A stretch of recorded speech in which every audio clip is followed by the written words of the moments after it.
بڑے کھمبے پر چڑھ کر کنوارے کا انوکھا احتجاج، شادی کرواؤ میری نوجوان نعرے لگاتا رہا۔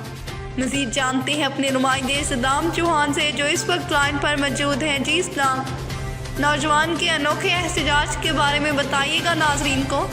جی ناظرین، یہ سکھر کے علاقے پنیا کل میں یہ میری شادی کرواؤ سکھر میں کنوارے نوجوان نے بجلی کے کھمبے پر چڑھ گیا۔ احتجاج کرنے والے حنیف دستی کا کہنا تھا کہ رشتہ داروں نے میری شادی کے جھانسا دے کر میری زمین بیچ دی اور میری شادی کا مسئلہ ابھی تک حل نہیں کرایا جا رہا۔ علاقہ موضوع کی جانب سے شادی کی یقین دہانی دینے پر نوجوان نے احتجاج ختم کر دیا اور پولیس کی واردات موقع پر پہنچ گئی اور نوجوان کو حراست میں لے لیا۔ خبر شامل کرتے ہیں فورٹ پنرو سے۔ کمانڈنٹ بی ایم پی حمزہ سالی کی ہدایت پر سرکل آفیسر سعید لغاری، ایس ایچ او تھانے گھر حمزہ لغاری کی بہترین کارروائی۔